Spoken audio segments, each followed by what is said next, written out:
الحمد لله والصلاة والسلام على سيدنا محمد وعلى آله وأصحابه أجمعين. أما بعد فأعوذ بالله من الشيطان الرجيم. بسم الله الرحمن الرحيم. يا أيها الذين آمنوا إذا لقيتم فئة فاثبتوا واذكروا الله كثيرا لعلكم تفلحون. وأطيعوا الله ورسوله ولا تنازعوا فتفشلوا وتذهب ريحكم واصبروا إن الله مع الصابرين. صدق الله العظيم. اللهم صل على سيدنا محمد وعلى آل سيدنا محمد وبارك وسلم. اللهم صل على سيدنا محمد النبي الأمي وعلى آله وأصحابه وسلم.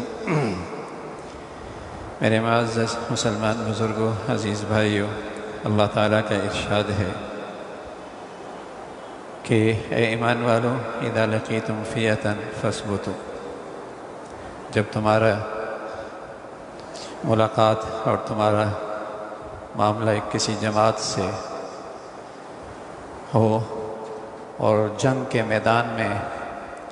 تمہارے ساتھ کسی جماعت سے تمہارا ٹکراؤ ہو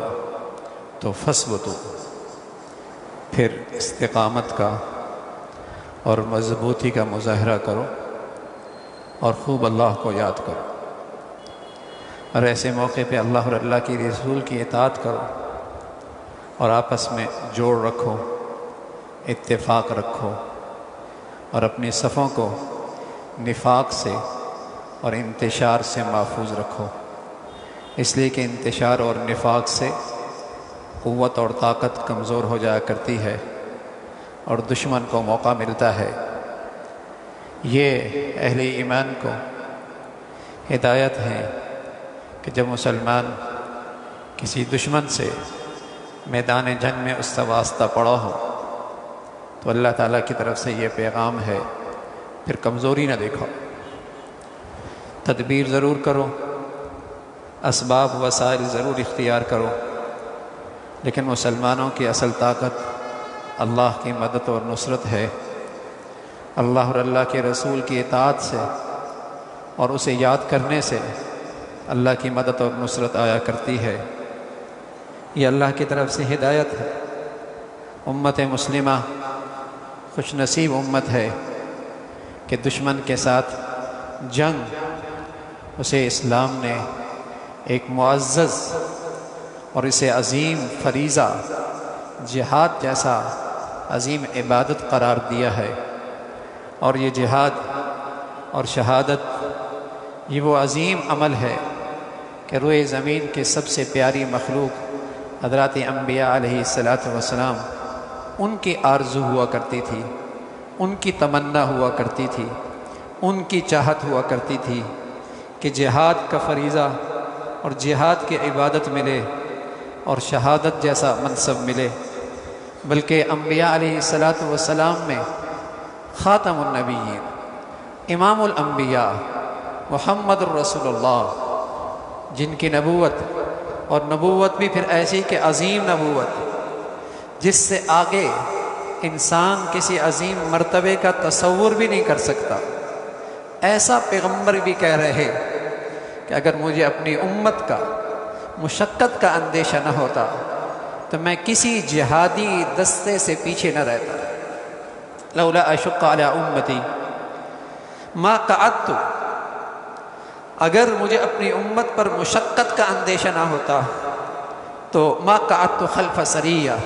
میں کسی جہادی دستے سے پیچھے نہ رہتا، اور میری چاہت ہے وددت ان اقتل فی سبیل اللہ ثم احیا ثم اقتل ثم احیا ثم اقتل، میری آرزو ہے کہ میرا شہادت ہو اللہ کے راستے میں اور میں قربان ہوں اللہ کے راستے میں، میں اللہ کے راستے میں شہید ہو جاؤں اور پھر زندہ کیا جاؤں، اور پھر شہید کیا جاؤں، اور پھر زندہ کیا جاؤں، اور پھر شہید کیا جاؤں۔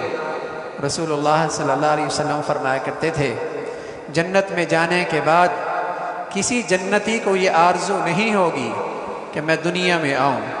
چاہے اسے دنیا میں کتنی ہی بڑی نعمت کیوں نہ مل رہی ہو، لیکن ایک شہید ایسا ہے یہ آرزو کرے گا اللہ 10 مرتبہ دنیا میں مجھے دوبارہ بھیج، پھر تیرے راستے میں شہادت کا منصب حاصل کروں، اس لیے کہ وہ جنت میں اس کے انعامات دیکھ چکا ہے، اس کے مزے دیکھ چکا ہے، اس کی کرامت اور عزت دیکھ چکا ہے۔ تو یہ امت مسلمہ خوش نصیب ہے کہ اس کے دین میں جہاد جیسا فریضہ ہے، شہادت جیسا عظیم منصب ہے۔ اس لیے اس امت کا کوئی فرد میدان جہاد میں کبھی نہیں ہارا کرتا، یا تو فتح ملا کرتی ہے یا شہادت کی شکل میں عظیم منصب ملا کرتا ہے۔ اس مسلمان کی تو اس راستے میں ناکامی ہے ہی نہیں، اس راستے میں تو مسلمان کی ناکامی اور شکست ہے ہی نہیں۔ اور میرے عزیزو یہ بھی خوب جانیے، اسرائیل کا یہودی ہو یا ہندوستان کا مشرک ہو، اس کا پہلا نشانہ اللہ کے گھر ہے، اس کا پہلا نشانہ دین کے مراکز ہیں۔ وہ جانتا ہے اور خوب اچھی طرح جانتا ہے کہ یہی وہ مراکز ہیں جو ایک طرف فریضہ جہاد اور مسلمانوں میں شہادت کا ولولہ اور مسلمانوں میں اللہ کے راستے میں قربان ہونے کا جذبہ، انہی مساجد سے آواز آتی ہے، انہی دینی اداروں سے آواز آتی ہے،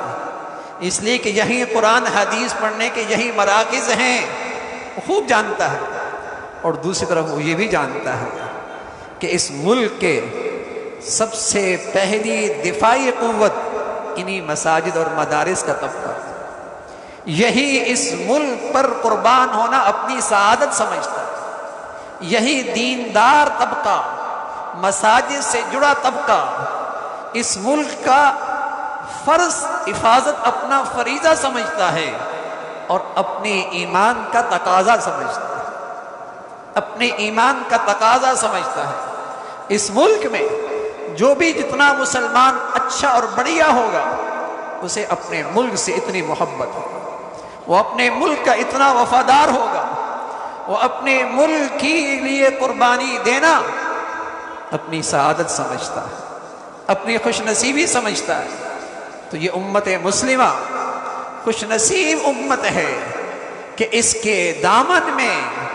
اور اس کے دین میں ایک طرف شہادت کا عظیم منصب ہے اور ایک طرف جہاد کی عظیم عبادت ہے۔ اس امت کے لیے ہار نہیں ہے، اس امت کے لیے شکست نہیں ہے۔ بڑے عرصے بعد یہودی اور مشرک مل کر مسلمانوں کے مقابلے میں آئے۔ آپ کے ملک کے ساتھ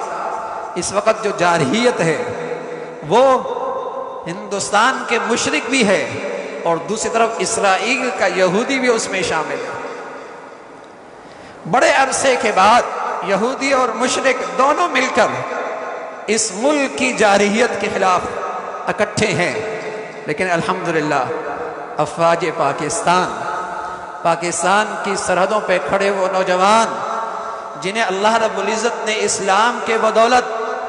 شہادت کا جذبہ دیا ہے،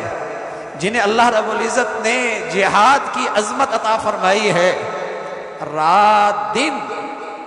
ان فضاؤں کے اندر بھی دشمن کے دانت کھٹے کر رہے ہیں۔ الحمدللہ ہم ان کے لیے دل و جان سے دعا گو ہیں، اللہ انہیں سلامت رکھے، اللہ ان کی شہادت اور بہادری کو اور ان کی عزم و ہمت کو اور ان کے اس شہادت اور جہاد کے جذبے کو اللہ تعالیٰ اور بڑھوتری عطا فرمائے۔ یہ ملک کے افراد سوتے ہیں لیکن وہ سرحدوں پہ جاگتے ہیں، وہ فضاؤں میں اپنے ملک کی حفاظت کے لیے جان کو ہتھیلی پہ رکھ کے کھڑے ہیں، جان کو ہتھیلی پہ رکھ کر اپنے ملک کی تحفظ اور قربانی کے لیے الحمدللہ سرحدوں پہ موجود ہیں۔ لیکن ہم اپنے ان بھائیوں کو یقین دلاتے ہیں کہ الحمدللہ یہ پوری مسلم امہ اور پورا وطن عزیز کا باشندہ ان کے پشت پہ کھڑا ہے، ان کے پشت پہ کھڑا ہے۔ ہم اللہ رب العزت کے فضل و کرم سے مسلمان ہیں، اور مسلمان ڈرا نہیں کرتا، بزدل نہیں ہوا کرتا، خوف زدہ نہیں ہوا کرتا، وہ شہادت کو اپنی زندگی کی سب سے بڑا سرمایہ سمجھا کرتا ہے۔ اس لیے تو اللہ کے نبی صلی اللہ علیہ وسلم فرمایا کرتے تھے کہ شہادت سبحان اللہ ایک ایسی زندگی ہے، ایک ایسی زندگی ہے جس کی تمنا اور جس کی آرزو ہر پیغمبر نے کی، ہر اللہ کے رسول نے کی ہے۔ موت کی گھڑی میں جو سب سے بڑا انعام کسی مسلمان کو مل سکتا ہے وہ شہادت کی دولت، وہ شہادت کی نعمت ہے، ایسی بڑی دولت۔ تو مسلمانوں کے لیے تو اللہ کے اس راستے میں خوف نہیں، ڈر نہیں ہے۔ اے مسلمان، خصوصاً ہمارا وطن الحمدللہ امن اور سلامتی اس کا دائی ہے، لیکن جب دشمن جارحیت مسلط کرتا ہے اور یہ ظلم ڈھاتا ہے تو پھر ضرورت ہے کہ اس کی وہ فرعونیت نکالی جائے، اس کی سرکشی ختم کی جائے۔ اور اللہ کی ذات سے امید ہے کہ ہمیں اپنے سپاہیوں سے اور وطن کے ان محافظوں سے امید ہے کہ اپنی قوم کو مایوس نہیں کریں گے، یہ اپنی قوم کو مایوس نہیں کریں گے، اور یہ پوری قوم بھی انشاءاللہ تنہائیوں میں، تاریکیوں میں اور ہر گھڑی ان کی سلامتی کے لیے، ان کی استقامت کے لیے دعا گو بھی ہے، اور جب ضرورت پڑی یہ قوم ان کے ساتھ کھڑی ہو، یہ قوم ان کے ساتھ کھڑی ہو۔ تو میرے عزیزو، آپ دیکھ رہے ہیں حالات کس طرف جا رہے ہیں، تو ہم نے اپنے اندر، ہم نے اپنی معاشرے میں، اپنی سوسائٹی میں ایک یکجہتی کی مثال قائم کرنی، ایک اتفاق اتحاد کی مثال قائم کرنی ہے۔ ہم نے ایک قوت بن کے دشمن کے ساتھ میں کھڑا ہونا ہے، ایک طاقت بن کے دشمن کے سامنے کھڑا ہونا ہے۔ دشمن جانتا ہے کہ اگر میری کامیابی ہو سکتی ہے تو دو صورتیں، ایک صورت تو یہی ہے کہ ان کے دلوں کے اندر موت کا خوف ڈال دو، موت کا خوف ڈال دو، اور دوسری صورت یہی ہے کہ ان کے اندر نفاق اور ان کے اندر افتراق ڈال دو۔ دشمن بھی جانتا ہے، وہ بھی ہمیں ان دنیا کی اس تاریخ میں بار بار آزما چکا ہے، وہ خوب جانتا ہے کہ کفر اور مشرک کبھی مسلمان کے ایمان کے ساتھ مقابلہ نہیں کر سکتے۔ کافر اور مشرک میدانوں میں کبھی مسلمانوں کے ایمان کا مقابلہ نہیں کر سکتا۔ اگر ان کا مقابلہ کرنا ہے تو ان کے اندر سے موت، شہادت کا اور ان کے اندر سے جہاد کا جذبہ نکال دو اور ان کو خوف میں مبتلا کر دو۔ حضرت ثوبان رضی اللہ تعالیٰ عنہ فرمانے لگے، میری امت کی یہ کمزوری میری امت کی اصل پستی ہے۔ حضرت ثوبان فرمانے لگے، اللہ کے رسول صلی اللہ علیہ وسلم نے بتایا میری امت کی یہ کمزوری میری امت کی اصل پستی اور ذلت اور شکست ہے۔ فرمایا رسول اللہ صلی اللہ علیہ وسلم نے، ایک وقت آئے گا سارا کفر تمہیں مٹانے کے لیے ایک دوسرے کو یوں دعوت دے گا جیسے کسی ضیافت کی اور کسی دسترخوان پر دعوت دی جاتی ہے، کسی دسترخوان پہ کھانے کی دعوت دی جاتی ہے۔ کہنے والوں نے کہا یا رسول اللہ، کیا اس وقت ہماری طاقت کم ہوگی، ہمارے پاس وسائل نہیں ہوں گے؟ فرمانا نا، تمہاری بہت بڑی طاقت ہوگی، لیکن تم سیلاب کی جھاگ کی طرح ہو، تم سیلاب کی جھاگ کی طرح ہوگے۔ کہ یا رسول اللہ یہ کیوں ہوگا؟ اور تمہارا رعب اور دبدبا کافروں کے دلوں سے نکال دیا جائے گا۔ کہ یا رسول اللہ تعداد بھی بڑی، وسائل بھی بہت، افرادی قوت بھی بہت، پھر دشمنوں کے دلوں سے رعب کیوں نکلے گا؟ فرمایا تمہارے دلوں میں وہن پیدا ہوگا، وہن۔ کہ یا رسول اللہ یہ وہن کیا چیز ہے؟ فرمایا حب الدنیا و کراہیت الموت، دنیا سے حد سے زیادہ محبت، زندگی کی حد سے زیادہ چاہت اور موت کا خوف۔ یہ مسلمان کے ایمان سے کوئی جوڑ نہیں رکھتا، یہ مسلمان کی عقیدہ آخرت سے کوئی جوڑ نہیں رکھتا۔ یہ بزدلی اور یہ موت کا ڈر، یہ عقیدہ آخرت سے اس کا کوئی جوڑ نہیں ہے۔ کوئی مسلمان آخرت کی زندگی پہ یقین رکھتا ہو، جنت کی زندگی پہ ایمان رکھتا ہو اور ہمیشہ کی زندگی کی نعمتوں پر اسے ایمان نصیب ہو، اور پھر وہ موت سے ڈرے۔ رسول اللہ صلی اللہ علیہ وسلم فرمایا کرتے تھے جب کوئی شخص اللہ کے راستے میں شہید ہوتا ہے اسے اتنی بھی تکلیف نہیں ہوتی جتنی تمہیں چمٹی کے کاٹنے سے تکلیف ہوتی ہے۔ سبحان اللہ۔ جب کوئی شخص اللہ کے راستے میں شہید ہو اسے اتنی بھی تکلیف نہیں ہوتی جتنی تمہیں چمٹی کے کاٹنے کی تکلیف ہوتی ہے۔ جس کا اس بات پر ایمان ہو وہ ڈر جائے، وہ خوف زدہ ہو، تو کفر بھی جانتا ہے کہ مسلمانوں میں اگر غلبہ پانا ہے، اس مسلمان قوم کو شکست دینی ہے، تو ان کے اندر موت کا خوف بٹھا دو، ان کے اندر موت کا خوف بٹھا دو۔ ان کے سامنے اس دنیا کی زندگی، دنیا کے مفادات، دنیا کی چمک دمک، اس کو پرکشش کر کے پیش کرو تاکہ یہ اس پہ فریفتہ ہو جائے اور موت سے اور شہادت کے جذبے سے اور جہاد کے فریضے سے محروم ہو جائے۔ دشمن بھی جانتا ہے، تو ایک تو اس کا یہ طریقہ ہوتا ہے، اس لیے اس کا سب سے پہلا نشان